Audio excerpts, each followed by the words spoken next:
I definitely have my moments of like wanting to be comfy, not wanting to grow.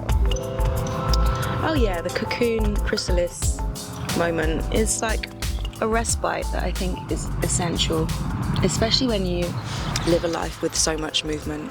Like similar to you, my life has been like that. I wouldn't have it any other way.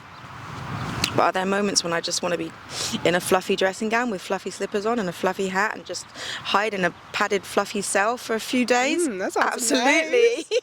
With some tea. With some tea. With some combos. Yeah, some combos and my smoked sea salt, absolutely. Oh, yes. In my element. Yes. But, you know, ultimately, if that was my life forever, I would be so bored. Yeah. I'd be craving expansion and danger and risk. So that's part of just the human psyche and the human experience to always want to transform and grow and evolve, I think.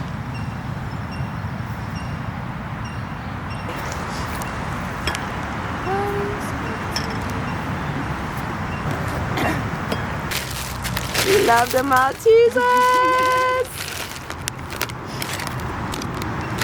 Yum. So...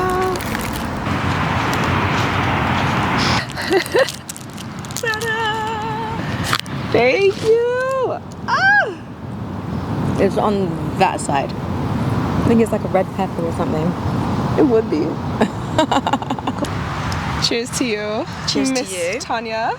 Thank you. Thank you for coming all the way over. All the way from the UK. Thank you, I got nervous. Yeah, all the way from the UK to LA. Yeah, to have a little chit chat. Thank you for having I me. appreciate you. I haven't had any conversations like this on my channel yet, so. So I'm the first. Yes, Queen. Woo! This is very, very special. Your presence is a present. Thank you so much. So I'm looking forward to it. Same. We always have good chit chats, so. Yes. Cheers, darling. Cheers to you. Cheers to you too. Deliciosa. Just a little strawberry something. Mm-hmm. From what I know about you, seems like What do you know about me? I don't. Who you been talking to? I've been talking to some people named Tanya. Mm-hmm. Yeah. So multiple people named Tanya. Yeah. What'd they say?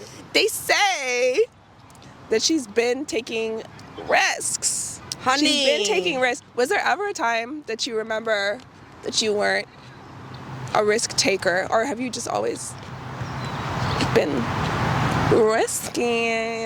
I've always been a risk taker. Always. Ever since I was a kid. You know, I think the difference between when I was a kid, little Tanya versus big Tanya, little Tanya had no fear. She also didn't have much regard for consequences or repercussions. Yeah, that's how it goes, yeah. Big Tanya had to deal with a lot of repercussions and consequences. And she learned through that. But as far as being, you know, open to taking risks, I've always been open.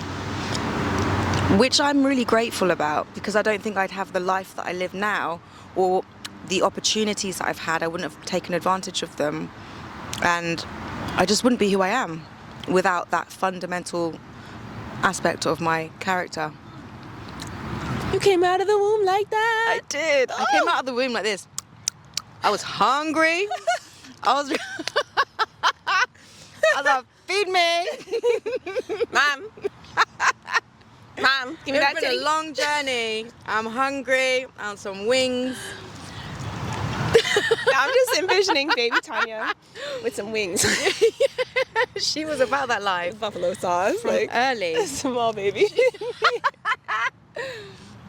How about you? Have you always been a risk taker, Maya? Absolutely not. So, yeah, I'm... That surprises me. Well, thank you. I'll take that as a compliment. But no, I used to be so risk averse. Yeah, I was just scared. I was scared of, like, breaking the rules. I was scared of the unknown. I think that's what it was. Like, that's what it usually comes down to, right? Yeah. But yeah, no, for so much of my life I was really trying to do the conventional thing. And it was not until I got completely fed up with that and I realized that, like, that my vision for my life was so boring and uninspiring. It took me until I was like 20, till I was about 22 to realize that. That's still pretty young, you know? Absolutely. I'm grateful. Yeah. I'm grateful for that. But there was definitely a moment where I was like, oh, I need to be true to what I actually want to do, even though it's scary as hell, which was pursue being an artist, which is so general, and I didn't know what the hell that looked like. Fear of the unknown again. Let's go back to that. So was it like people talk about having a calling to do something. Did it feel like your inner self or your higher self was trying to get your attention because it wanted more for you? It wanted to explore its creativity. Back then I wasn't very spiritual. I didn't really have a concept of like connection to higher self. Like that wasn't even on my radar. It was through a mentor. One of my mentors was just talking to me about how important it is to do what lights you up. Absolutely. I think that was a phrase she used or something like that, and I was just reflecting on what lights me up, and it was not what I was currently back then going for, how I was carving out my life. And oh no, how she phrased it was like something that you can get lost in, like time in flow. Yeah, being in flow. Yeah, like where time bends and you're immersed in it, and time just goes by. Yeah. Wait, what? It's magical. It's so magical. When you find that thing and it's just, you're so completely immersed in it that you just have no concept of time. Exactly. And you're just... It's a clue. Yeah. It was a clue to me back then to be like, oh, it's been art. It's always been art. And so I decided to pursue that. And it took doing that and then taking a few more big risks, and then not dying. Yeah. To realize like, oh, it's okay to take big risks. Like, I'm not dead yet. That's so interesting that you said about the dying bit, because I never had a fear of dying. When I was taking risks, I never even thought, oh, I could actually possibly die. That's weird, isn't it? Yeah. Is that weird? Yeah. Why are we like this? I don't know. Are you recording again? Yeah. Oh, you're gonna see me do my weird thing. Yum! I'll do one for you. Yeah! I'm gonna show the people. We have a combo with ranch and hickory smoked sea salt. Ooh! It's sea salt smoked in beechwood, darling. I'm sorry. Not hickory. It's beechwood.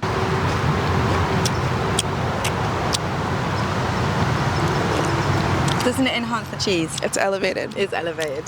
What else were we talking about? We're both artists, different mediums granted, but we're both artists who work for ourselves. And in this climate, that's not an easy thing to do. In any climate, baby. In any climate. But yeah, in this climate. It's particularly challenging in this one. Yeah. What keeps you going? Cute picnics with snacks and beautiful souls to chit chat with. It's the little things. Like sunshine, my disco walks. Yes. We have to do a disco walk together. We do. Okay, so disco walks. Yes. Put the disco in the AirPods or the headphones or whatever you want. Go outside and walk around your neighborhood or wherever you like to walk and throw in some dance moves. For funsies. Will people think you look a little crazy? Probably. But who cares ultimately, because it's fun. And disco always lifts my spirits. It's so high vibrational. Yeah, I mean, if you can listen to disco and still be depressed afterwards, You can't. I don't know what will help you. Yeah, no, for real. No. Disco is medicinal. Cheers to disco. Shout out to the beautiful disco artists that have blessed us throughout the years. What keeps you going? Similar to you, you know. You know what reminds me of? Coming back to the middle, this song by India Ari. She's talking about like just finding that baseline in your life where even if things are going really well for you, you're still able to ground yourself back to a baseline where you're kind of somewhat grounded. And if things are going really rubbish for you, being able to still bring yourself back to the baseline where you're grateful for everything. This is the same as you, the little things, you know, gratitude for everything that you have. Oh, gratitude is such a good one. Gratitude for everything and for the beautiful things in life that are free. It sounds so cliched and corny, but that's what keeps me happy. And the faith as well. Like, I have faith tattooed on me because you have to have faith that everything is working out for you, even if it's not unfolding in the way that you anticipate or the way that you necessarily want or would like. It's unfolding for you. Another thing that helps me is just checking in with myself regularly. How do you check in with yourself? Are you like... I have my little head voice. How you doing, Tan? Yeah, you have a chat with yourself. 100%. In the morning, I wake up and I'll be like, how are you doing today? I feel a bit stiff. Oh, my neck hurts. I maybe didn't sleep right. Yeah. I'm a bit bloated this morning. Oh, is it that time of the month? Maybe it is. I don't know. What have I got to do today? And I'll fully have a conversation with myself and then figure out what my pain points are and what I need to maybe put some energy into. Like, I might need to eat something full of nutrients rather than a popsicle like I did this morning. Famous popsicle! Some days are just like that. Sometimes I just might want to have a popsicle in the morning for breakfast. Yeah, it's okay. Because my inner child's like, it's my turn to take the steering wheel. We gotta love on the inner child. Yeah, like I check in with myself regularly, like multiple times a day. We need to normalize chatting with ourselves. Yeah. Do you know what? The whole thing about like talking to yourself is the first sign of madness. That is a myth. That's an absolute You'll go myth. mad if you don't talk to yourself. Yes. We need to switch this narrative so that it's totally normal to talk to yourself regularly. 1,000%. It's so grounding. Yeah. It's such a good way to connect to your higher self. Absolutely. I do the same thing. My favorite way of doing it recently is talking to myself in the mirror, which it took some adjustment. Yeah. Like, I felt so crazy. You're so cute. Oh, thank you. I still feel so crazy when I do it sometimes, but I don't even care because I'll just tap into this part of myself that's compassionate for whatever I'm going through. Yeah. When I'm feeling my feelings, I have big ass feelings. So I'll just be like, how are you doing? Like what you were saying, just ask myself. And just that in and of itself it's like, oh, you care about me. Yeah. It's affirming. Which we need from ourselves first and foremost. It's nice when it comes from someone else, but like, I'm really learning the power of like holding space for myself. And then it's only me, so I can just word vomit about anything I'm going through, and no one else is there to judge me. I don't need to filter myself, and I can just complain and whine and cry or whatever. Yeah. And a lot of times, just that act of verbally processing whatever is happening is cathartic, and I feel better. a shift. Yeah. Just doing that. And then sometimes it's like, okay, maybe we should shift this, maybe we should do that, take some action, whatever. Yeah. Like what you were saying, like here, put some energy here, put some energy there. But a lot of times it's just in the processing. I also think that talking to yourself and becoming friends with yourself, your higher self, your inner self, will help alleviate loneliness in a way, because you're not looking externally for someone to complete you, essentially, or to constantly hold your hand and keep you company. If you can become friends with yourself, then solitude is not a spiky place to find yourself in. It's actually super peaceful. And that's so profound. How do you facilitate that shift and like start building that friendship with yourself? Do you want the real truth, or do you want? Please give me the real truth. I mean, I think if you're conscious of that being something that you want to cultivate, then you can by all means do things like journaling and taking yourself out for dates and maybe making a list of things that you like doing and do those things on your own and do activities. But for the most part, I think it comes out of trauma and going through some really tough stuff on your own and having to find that deep love and compassion for yourself and have therapy and finding the different core areas of trauma that have been unattended and unresolved for so long and tending to those, and that takes time. But through tending to those wounds, you become more and more empowered along your healing journey, and then by the time you know it, you've tended to so much of your unresolved trauma that you're in a place now where your inner monologue isn't so spiky and so horrible to you. It's actually like, you're really doing this for me, you know, and you become like like a family with all the different versions of yourself. Yeah. You know? All sat around the same table. Yeah, you're like, okay, we've dealt with that trauma from secondary school. What about the one in primary? Yep, that one's done too. Oh, you have something else to say today? Yeah. You talked Okay. last week, it's okay. What else? Yeah. What else? Oh, same stuff? Okay. Yeah, Okay. same stuff as you said the week She's before still as well. not over it.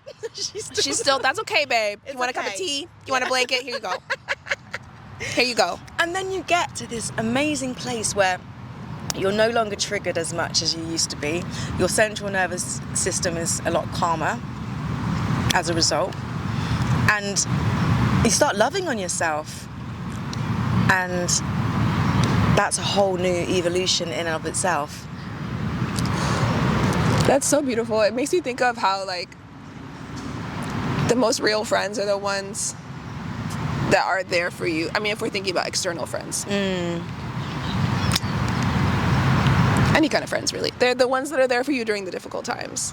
And when we're thinking about cultivating a relationship with ourselves, a friendship with ourselves, it's us being present and tending to the most difficult parts of our past, which is trauma, being there for ourselves in our darkest times, and really tending to whatever we need, not just doing the cute surface level bubble baths or whatever, like capitalism packaged self-love nonsense. It's really holding your own hand in the darkest moments, In the messiest moments. and sitting with trauma, sitting with, you know, everyone has deep dark parts of themselves that are not fun to explore, and a lot of people go through their whole lives never doing that. But yeah, I think it's beautiful to think about how, like, a friendship with yourself can start in that place. Yeah. It's not cute. No, it's so worth it though. It's not cute at all. It's hella ugly. Yeah. But you know what is cute? What? When you get out of the spiky wilderness chapters, and then you live your life, and then you realize like you're not triggered by the things that you used to be triggered by. You have healthy tools to cope with life's never-ending obstacles and things that are in opposition to you, and you just feel stronger and you feel the growth, and then that just further reinforces the love that you are building and cultivating in yourself. You're like, it works. Yes. It was worth it. And you don't have to do everything all at once. I think with the journey of getting to know yourself and loving yourself, it's incremental. You can't do it all at once, because a lot of the time it will be too overwhelming, and you'll feel like you're taking 10 steps backwards and one staggering step forward for the most part, and that will be disheartening, or it can feel very disheartening. So it's just little by little, incrementally, and then by the time you know it, you look back at the person that you were when you started that journey, and then you stand in the mirror and look at the person you're becoming, and there's a sense of accomplishment that no career, in my opinion, can ever provide you with. It's spiritual. It's like a soul evolution accomplishment. Oh, it's deep, and no one It's deep. else can provide that No. feeling. It's yourself. And I feel like what that touches on too is like, it is so incremental, it is so gradual. It oftentimes does feel non-linear. Like, okay, we healed this part, and then you get triggered, and then go back into the same shit, and then it's like, oh, I thought we already Back to the addressed table. this, but I guess not. And it's so much of that, like, it feels like going backwards, but how I picture it is like a spiral. Yeah. Like, it can, we talk about downward spirals, but we can cultivate upward spirals, so you're still gonna come around to the same core things in your life, whether it's trauma or other themes. But if you work on it, tend to yourself, then when you come back, you are making progress, even if it doesn't feel like it. Yeah, I feel like if I could tell my younger self anything, it would be like, you're doing amazing. Even though it doesn't feel like you are, you're actually like exactly where you need to be. I would tell young me, I wish I could just teach her all about gaslighting and projection. Oh my God, for real. Because she got really screwed over by that stuff. She took so many things so personally and just felt like she was terrible when she knew she wasn't. But people project their own negative perceptions or their own negative traits onto you because they maybe see that you shine a bit brighter than they do, and they don't like that. So they're going to tell you that you're not who you think you are. You're who they think you are. And if you don't have a strong enough identity or core understanding of yourself, you're going to be susceptible to taking on other people's negative projections and owning them. And that's a terrible tragedy for anyone to have to live through. It is, and it's so common. It's so common. It's really terrifying, actually, how common it is. Ultimately, it's spiritual warfare. How are we so deep? How did we get here? I was only just making you a combo like just 2 seconds ago. We always do this. Why do we do this? I have no chill. Don't. It's either just the silliest or the most serious. So Talk to me. So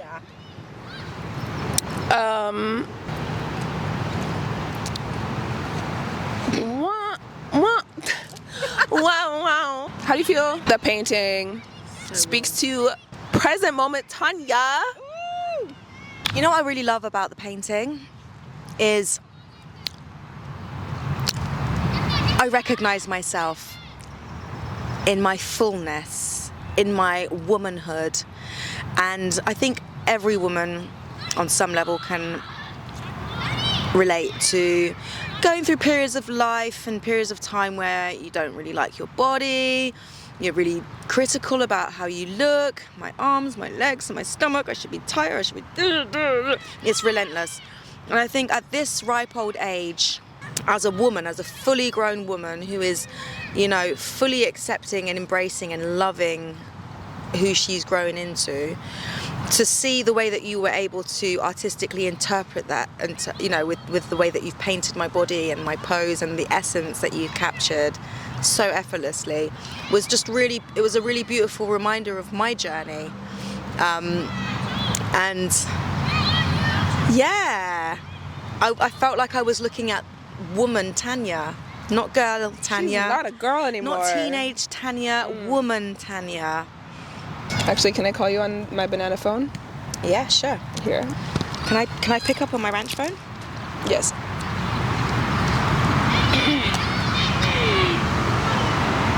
Ring ring. Hello? Hello. Is it Tanya? Yeah, who's this? It's Maya. I'm right here on the picnic blanket with you. Oh, Maya, how you doing, babe? Remember? Yeah. Remember? Right. Yeah. Well, I just want to say that you have great taste in snacks. Oh, thank you so much. And, so do you. Thank you for showing me combos with ranch and the salt hickory? Beechwood. Not hickory, beechwood. Beechwood salt. Yeah. And thank you for being my muse. Thank you so much for seeing me. really seeing me and painting me, and for the fun chit chats that turn into deep spiritual dives. Oh, yes! You rock. I'm so happy I've got to spend some time with you. Same, love. Thank you Okay. for inspiring me. Okay, that's all. Okay, babes. Okay, bye!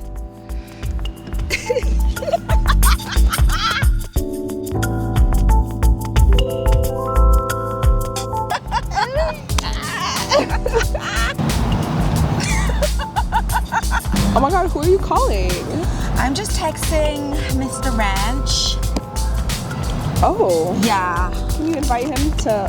He's busy. He's got a premiere thing in like San Diego. He's such a slut.